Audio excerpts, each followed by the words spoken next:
Thank you for joining us this evening for this event from the Ewan MacDonald Centre for Motor Neuron Disease Research, which is based at the University of Edinburgh. We are here in St Cecilia's Hall, Concert Room and Music Museum tonight.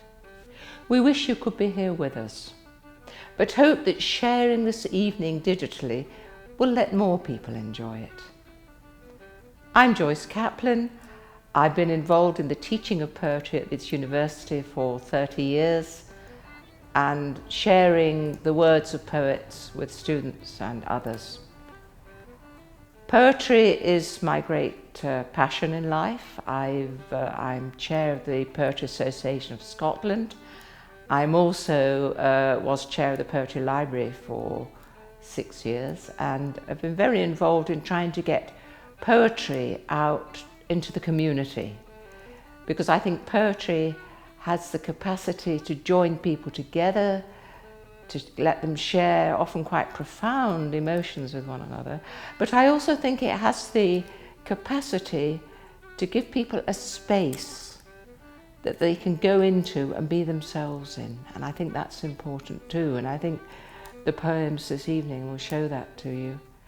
I think this is a marvellous initiative. I'm so privileged and proud to be part of it because it allows something that is so life-threatening to become something that is creative and that can be shared, and we're sharing it with you this evening. So come and join us.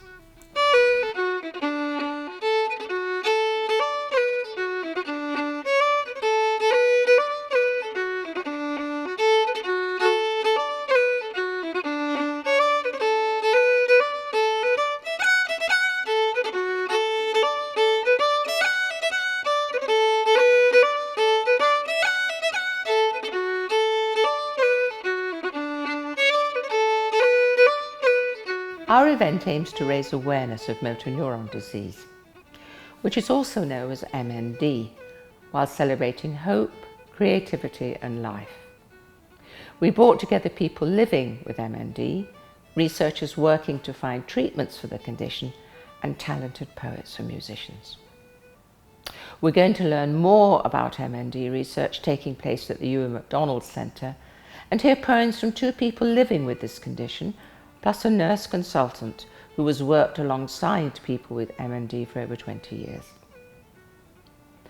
For those of you who don't know much about motor neuron disease, this is a degenerative and incurable neurological disorder which affects movement and breathing, amongst other things. In the majority of cases, this condition is life-shortening. In MND, the motor neurons are the core cell affected. Motor neurons are nerve cells that transmit electrical signals to enable our muscles to move. Currently, there is only one licensed medication called Riluzole that prolongs life by 2 to 3 months. There is an urgent need for effective treatment. The most common form in adults is known as amyotrophic lateral sclerosis, or Lou Gehrig's disease in the USA, where it's named after a famous baseball player who died of this disease in his prime. Closer to home, this condition currently affects Ewan MacDonald, who, along with his father, founded the centre. The late physicist Stephen Hawking had a slowly progressing form. In the past few years, important discoveries about MND have been made in laboratories here in Scotland and across the globe. However, research takes time, so that knowledge is not yet turned into clinical breakthroughs to make a difference to our patients. The work at the Ewan MacDonald Centre is centred around clinical and scientific research to understand this disease, improve the lives of people with the condition and their loved ones today, identify new and effective treatments. Tonight you will hear the voices of hope and people pulling together to fight a common enemy that is MND.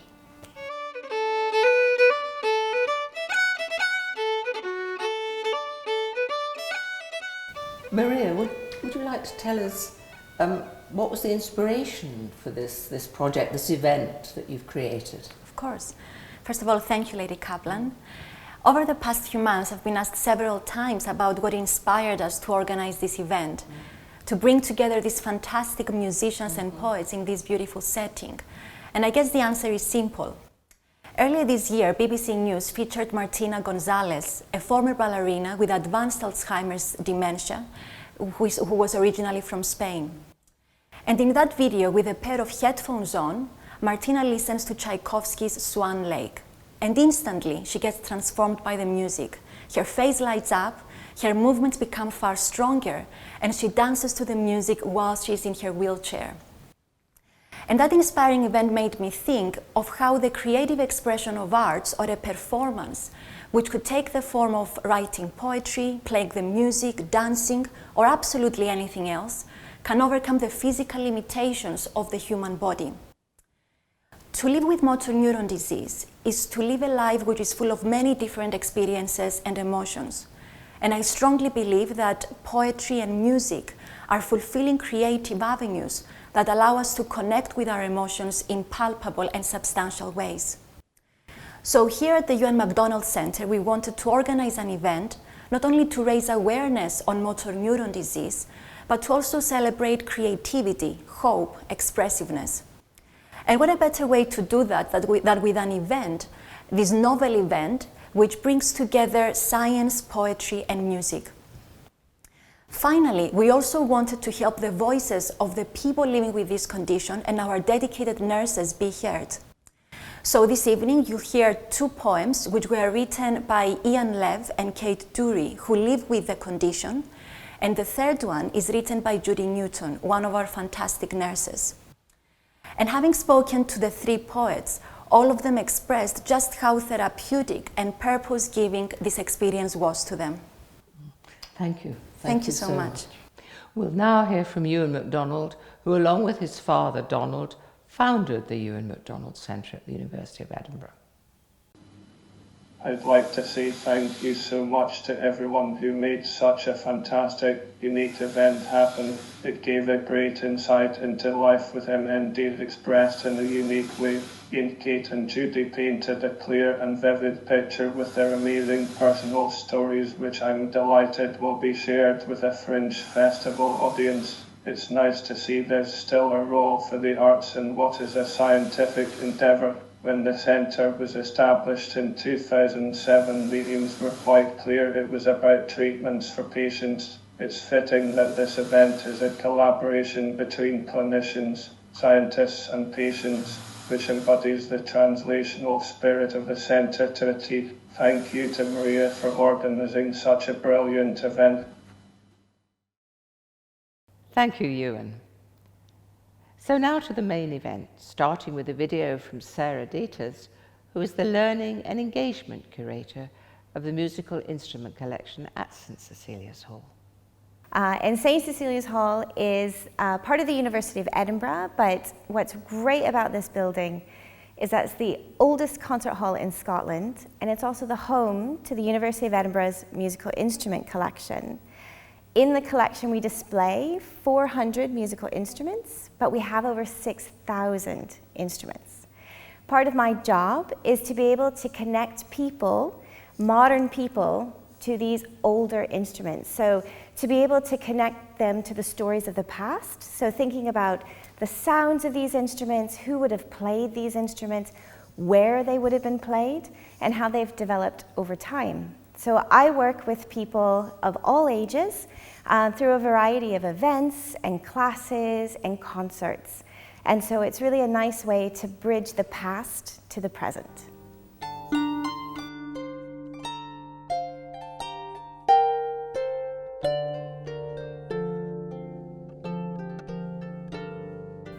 A key aim of Ewan MacDonald Centre research is to improve quality of life for people living with MND. One inspiring initiative that started as a Ewan MacDonald Centre research project is Speak Unique. Speak Unique is the University of Edinburgh spin-out company that is helping people with MND and other conditions who use voice synthesizers technology to speak in their own voice. Let's hear more about this fantastic initiative from Alice Smith. CEO of Speak Unique. The idea for Speak Unique came about when Ewan MacDonald, who founded the Ewan MacDonald Centre, was diagnosed with motor neuron disease.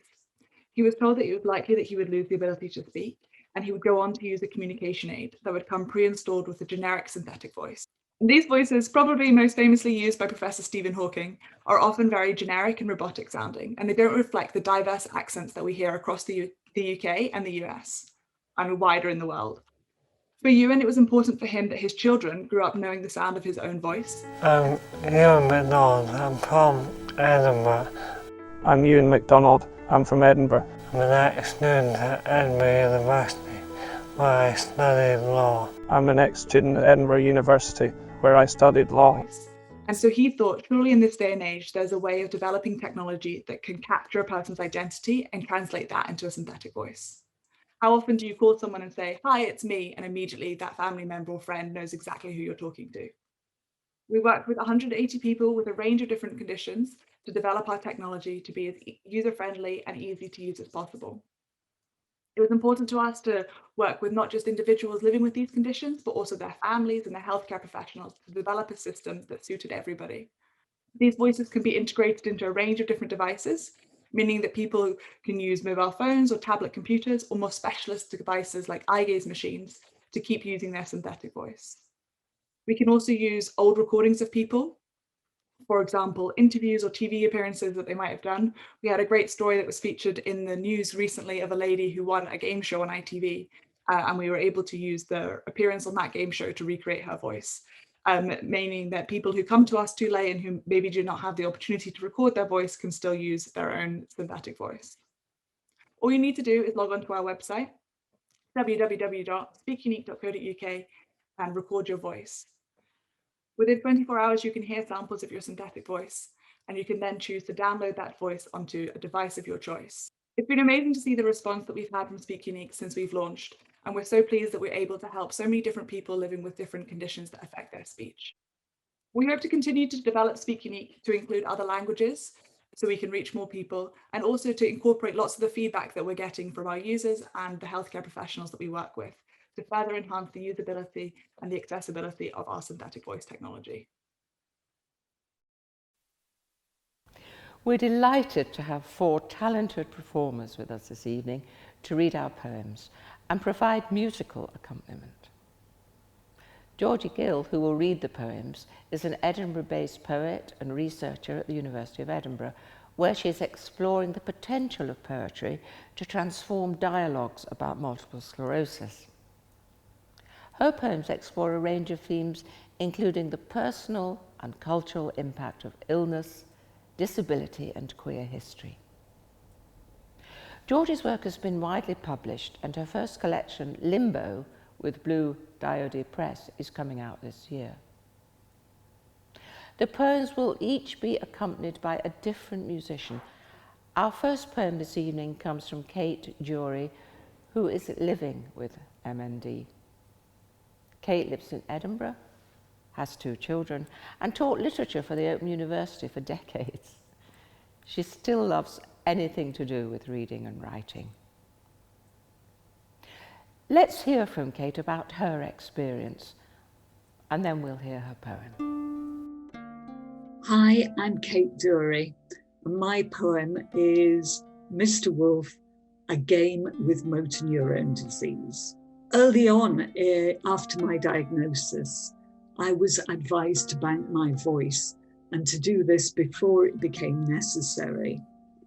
I spent a fascinating afternoon with the Speak Unique people, reading blocks of little sentences which would give them all the vowel and consonant sounds they would need.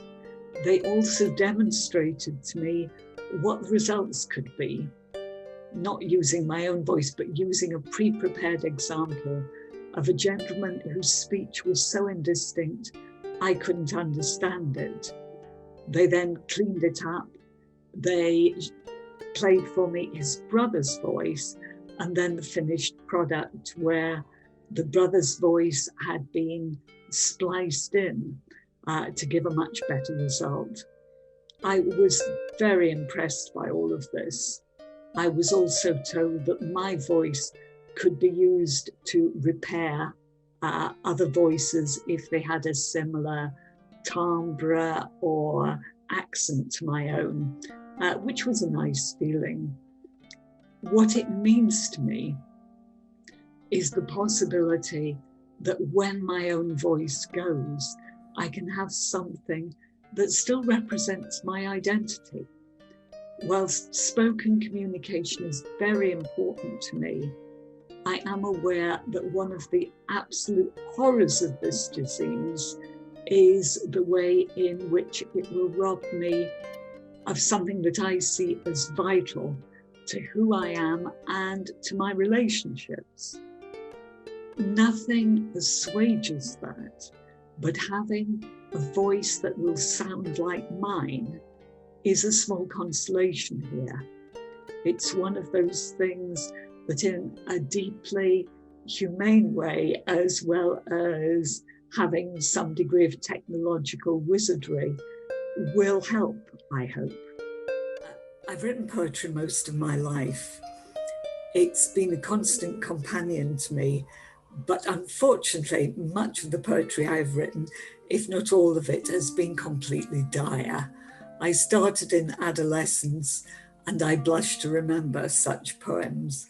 So in fact, my experience of writing poetry has been a number of attempts through all my decades, all of which were destroyed. I literally have 2 poems that have not been fed into the shredder. Writing the poem was a kind of liberation for me. Essentially, I'd had an idea sometime before that I had thought, as I do, maybe this would make a poem, but I was fairly sure I wouldn't write it because the days are very full of other things. Then my MND nurse sent me an email saying, would you consider being part of this project? And I thought it was a lovely idea to make me attempt it. So that was where I started from. Very often when I'm thinking about my disease, I think in images. And I had thought, this is just like that game I used to play as a child, What Time Is It, Mr. Wolf, where you are progressing slightly unevenly towards a terrible inevitability. So I had the structure there. It was just a matter of filling it in. I absolutely loved doing it. And I loved working with Georgie, the writer in residence, who did exactly what I'd asked her to do. So I had said to her, don't encourage me, but tell me as honestly as you can which bits work and which bits don't, so I know what to do with this. And she was brilliant at that. I would recommend that people with this condition write poetry. It doesn't have to be hugely competent. So I would like to see, as part of the palliative and therapeutic work that goes on with MND patients, a writer in residence brought in to help some of us get on with this, just as a way of almost discovering what we really feel. I found my poem was slightly angrier than I had expected. And part of that, I think, is because living alone, I can't afford to be angry. I have to be frustrated very often, but anger is too powerful emotion, and I don't have a way of dealing with it necessarily without ruining what could otherwise be a good day. But poetry allowed me actually to locate and control that anger at the same time.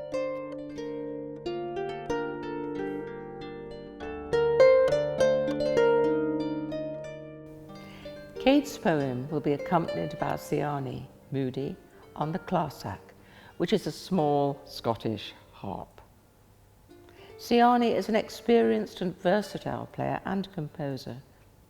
She's played in many venues in Edinburgh and across Europe. Tonight, she'll be playing one of her original compositions called Ossian. Now, please welcome to the stage Georgie Anciani to perform Kate's poem. Mr. Wolf, A Game with Motor Neuron Disease by Kate Dury. What time is it, Mr. Wolf? 1 o'clock. A brisk walk falters, felled, stalled, flat out, odd. Then again. What time is it, Mr. Wolf? 3 o'clock. Tests, hammers, wires, rods and probes. We wait for worsening.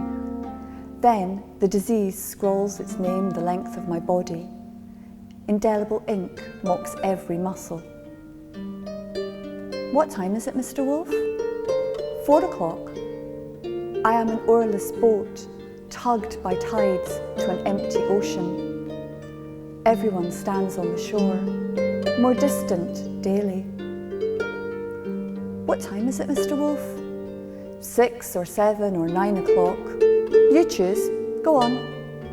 Arms or legs, fumbling or choking, sprawling, flailing or unwalking, slumping or drooling, no matter. In time, all. What time is it, Mr. Wolf? 10 o'clock. Breathless, helpless, speechless, motionless, less and less.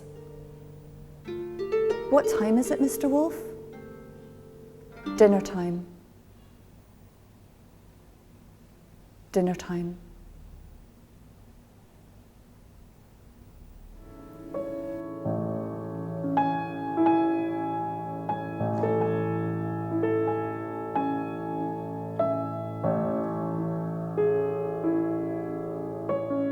Another important aim of the Ewan MacDonald Centre is to use research to understand more about how motor neurons and other brain cells work and what goes wrong in motor neuron disease. As such, we'll be able to work towards new and effective treatments. Dr. Maria Stavrou is a Rowling Scholar at the University of Edinburgh who subsequently secured a prestigious Medical Research Council fellowship to undertake her PhD in laboratory research into motor neuron disease. Maria graduated from University College London and completed her medical training in London and Cambridge. She is a neurology registrar and an aspiring clinician scientist. Now, we will hear about Maria's research at the Ewan MacDonald Centre. My name is Maria Stavrou. I'm a neurology registrar and a clinical research fellow at the Ewan MacDonald Centre at the University of Edinburgh. In the lab, we work with human stem cells, these extraordinary simple cells that can basically do two things. They can self-renew or self-replicate and can also become specialized to produce liver cells, bone cells, and most importantly, nerve cells, as well as any other type of brain cell. The critical question here is the following. Can we harness the power, the regenerative power of stem cells to start finding treatments to these devastating and yet untreatable diseases of the brain? And I'm delighted to answer with a resounding yes. Rather than extract nerve cells from the brains of patients, which can be a dangerous process as you can imagine, we take their skin cells and reprogram them back in time. We do this with a cocktail of 4 ingredients, and as a result, they become default genetic cells like those you would find in embryos. With a little scientific cookery, we turn these genetic cells into specialized brain cells like nerve cells. Thus, we create powerful disease-in-the-dish models which recapitulate key aspects of motor neuron disease. This process helps us to understand and dissect its biology, and at the same time, they form a fantastic platform for drug discovery. In my research, I studied the role of specific cells related to motor neuron disease called astrocytes. As you can imagine, astrocytes are named after their impressive star-like shape, and they play a vital role in the growth and survival of the nerve cells that you can think of as the building blocks of our brains. Now, when I'm asked by someone to explain the effect of motor neuron disease on the human brain, I suggest they think of a piano quartet. Though the pianist is the focal point, the performance is incomplete without the supporting artists playing in perfect tempo. Just like the pianist, the neurons in the brain rely upon other cells called glia. Glia is Greek for glue, which is a fitting name, I think, for how they unite neural activity. Amongst those glia cells, the astrocytes are the largest and most numerous brain cells in humans compared to any other animal species. When every cell plays in harmony, they create an extraordinary symphony of electrical activity. Yet, when one of those cells begins to play out of tune, the music becomes skewed. Astrocytes have been long neglected in the field. Nevertheless, in the past 15 years, we've realized they possess valuable secrets in our ongoing research for motor neuron disease, as well as other conditions like multiple sclerosis and Alzheimer's. I do hope that my studies will offer an important step in the translational pathway for a cure in motor neuron disease. Thank you, Maria. Our second poem was written by Judy Newton. Judy is an MND nurse consultant for Scotland. She is manager of the Anne Rowling Regenerative Neurology Clinic, a University of Edinburgh clinical facility, and coordinates the work of the 15 specialist MND nurses who are based across the whole of Scotland. Let's meet Judy, and then we'll hear her poem. I first looked after patients with motor neuron disease when I was a junior staff nurse in the early 1990s at the Western General Hospital, and I can remember very vividly the first lady I looked after. She had problems affecting her speech and swallow. We call this bulbar palsy, and she needed a lot of nursing care, not as in hands-on care, but she needed a lot of time to help with meal preparation, with swallowing tablets, with her communication.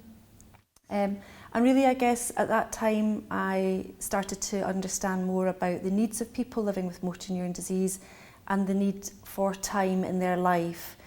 Motor neuron disease is an incurable progressive disease that we research extensively at the University of Edinburgh. We still don't know what causes the destruction of the motor nerves, and therefore we have no cure. We only have one licensed drug that we think at best might help prolong life by around about 3 months. So all the other care that we do deliver is palliative, it's supportive care, it's about making quality of life better. So a lot of the research that we do is trying to understand the destruction of the motor nerves, and that's the research that we carry out here at the Ewan MacDonald Centre, and you'll have heard a little bit about what Maria does. But how does that translate back into how we look after people living with MND in Scotland? As my role as MND nurse consultant, I have a great pleasure of leading a team of 15 qualified specialist nurses who are placed in every health board. So we're ideally placed in the neurological centres or in the palliative care departments, and we look after the 480 people that we have living with motor neuron disease today. From diagnosis to death, we stay with the patient and their families throughout their journey. We make sure that they have the time that they need. We make sure that the GPs, neurologists, speech and language therapists, anybody involved in their care understands really what it is to be living with motor neuron disease, and to make sure that people get given the time that they deserve. Time for them to articulate to us what's important about how we deliver that care, time for us to sit with them and talk about their future. So the poem that I've written really it's entitled Time, and the reason that I've written the poem was to try and weave together the time that we as doctors and nurses need to dedicate, the time that is limited for people living with MND, but also to highlight and showcase the amount of time that people like Maria, the other scientists that are working throughout the world and trying to find the cure, really need as well. So time is up against all of us, and I hope that you can see that maybe in the poem, as the poem's read out to you, that actually it might be referring to the scientists as well as the patients. So I hope you enjoy the poem. It's been an absolute pleasure to be part of this project, and thank you for watching. Now, once again, we will hear Georgie Gill, this time accompanied by Sarah Smith on the piano. Sarah Smith is a fourth-year music student at the University of Edinburgh, where she attends on the John Robert Mackay Piano Scholarship. She won the university's Tovey Memorial Prize for performance in March 2020 and the ECA Critical Writing Prize in September 2020. She has just started her role as music director of the Edinburgh University Jazz Orchestra. Tonight she will be accompanying Judy's poem with an excerpt of the first movement of Giacinto Schlesi's Quattro Illustrazioni, which is titled Shesha Shaya Vishnu. Now we will hear Judy's poem. Time by Judy Newton. 2 arms, 1 face. Only breath separates. MND absorbs its speed. For many, time has stopped. Failed experiments, diagnosis long, arms slowing down. His face stops smiling, but not on the clock. It is steady and strong. We need a cause to find the cure. History repeats until we do. How long has she got? Not long enough. Time is of the essence. Rest assured, we understand. Our aim to slow, stop, reverse. Our drive is strong. We make the time. Time to listen, to be there. Time to stop the clock on MND.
In the next part of the evening, we will focus on hope for the future through the search for new drug treatments and clinical trials of potential medications.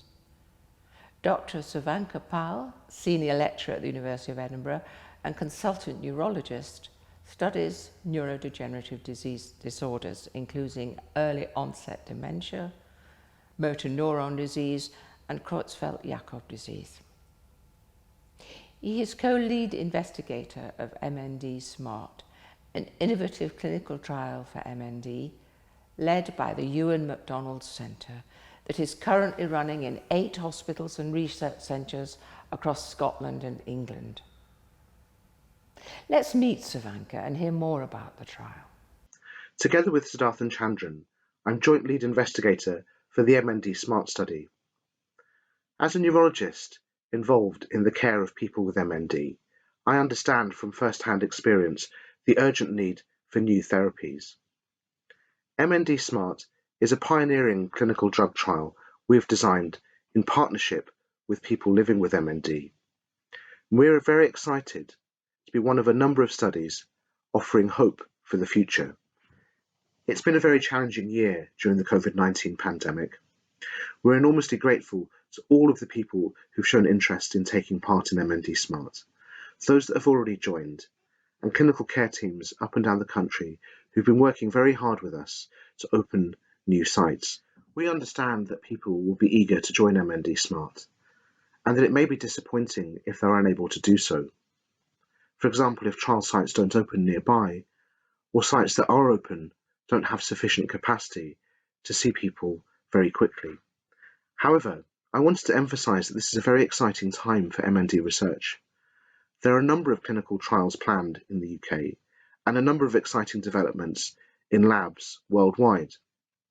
And we're very optimistic that results from all of these studies, including MND Smart, will help lead to the discovery of new treatments that will benefit everybody living with MND. Thank you, Savanka. Our final poem this evening comes from Ian Lev. Ian lives in Bideford, Devon, with his wife and one of his 2 daughters. He has had primary lateral sclerosis, a rare form of MND, for nearly 6 years. He enjoys watching sport, listening to rock music, warm weather, eating and drinking. His outlook on life is live each day and enjoy. Let's meet Ian, and then we'll hear his poem. I'm Ian Lev. I've had PLS, which is a rare form of MND, for 5.5 years. My poem is called Why I Write, and it is based on the fact that I am a volunteer campaigner for the MNDA. I've been writing poetry on and off, obviously, for a long time. In my 20s, I'm now 63.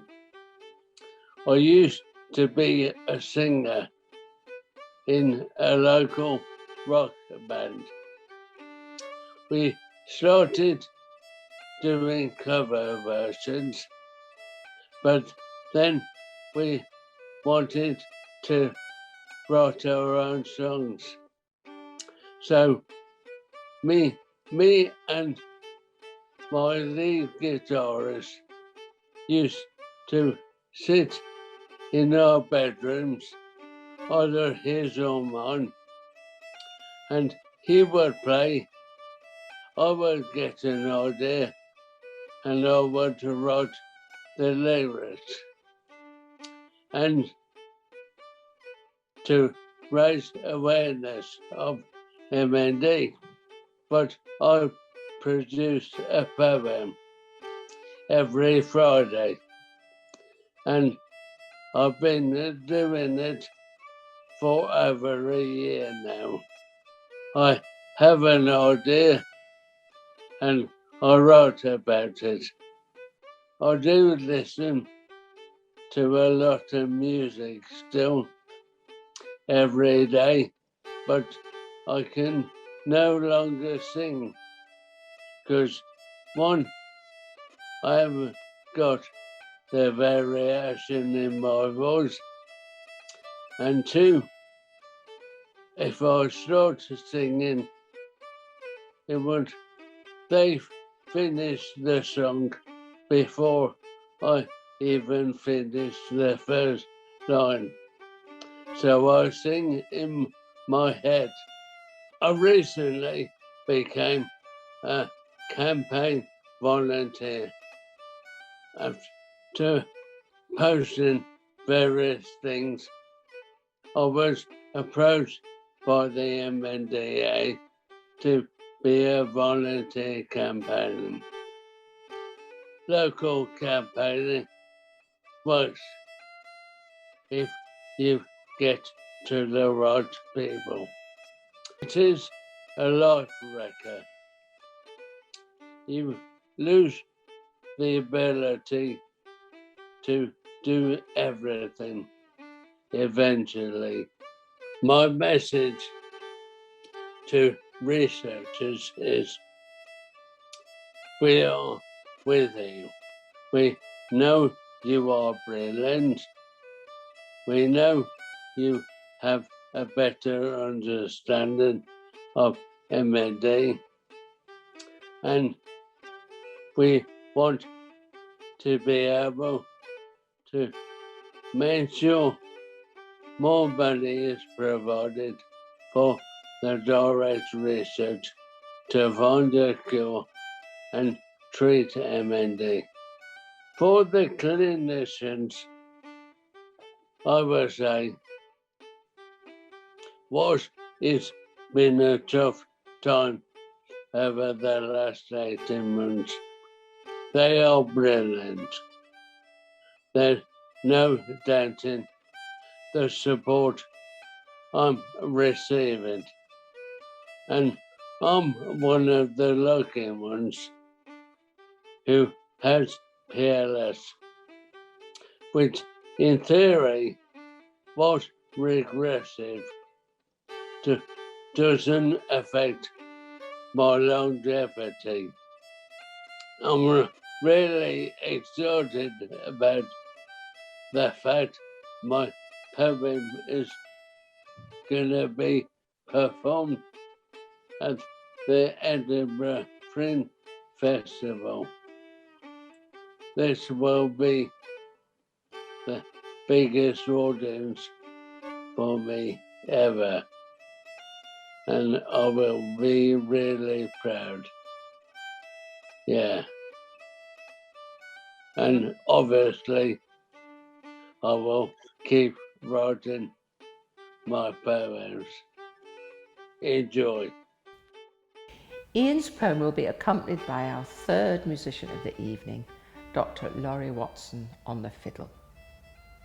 Laurie is a lecturer in Scottish ethnology in the School of Celtic and Scottish Studies at the University of Edinburgh. She combines a busy teaching schedule, research, creative and performance work to fulfil her expansive interest in Scottish music and culture. She is a fiddle player, singer and interpreter of Scots and traditional song, as well as a composer of instrumental music, songs and innovative works. Laurie will accompany Ian's poem with a melody of a Scottish Gaelic song called Ha Miski. Let's hear Ian's poem. Why I Write by Ian Lev. Why I write to my MP? I think he can influence the rules and regulations which to me make no sense. Why I write to my council? I want to make my area the best for MND warriors, putting the council to the test. Why I write to my MP? I want to complain about things that aren't right for MND warriors again. Why I write to my council? I want to make them understand about MND and living here. They could really lend a hand. Why I write to my MP? To make the government aware of MND and things we need to make our lives really fair. Why I write to my council? I want to meet face to face, making sure they champion MND to make Devon a better place. Why I write to my MP? To make things easier for me, assessments we need to attend just because I have MND. Why I write to my council? To make sure I have access to places I want to go to, meaning I meet with success. Why I write to my MP? I want to make him understand about MND and what it means to be living in this land. That's why I write to all authorities. I want to put it right. Raising awareness of MND, that is why I write. Thank you, Ian, Georgie and Laurie. That brings us to the end of our evening. Thank you to everyone who's been involved in producing or presenting tonight, and a special thank you to our poets for their time and creativity. We hope you've enjoyed our special blend of poetry, music and science. We also encourage you to visit St Cecilia's Hall and experience the collections in person. To find out more about Ewan MacDonald Centre research, please visit our website, ewanmacdonaldcentre.org, and find us on Facebook and Twitter. You can find links to all of these in the description of this video, and you can re-watch this event and share it with your friends and family. Thank you for coming, and we hope you enjoy the whole festival. Maybe next time we'll see you in person. I hope you have a lovely evening.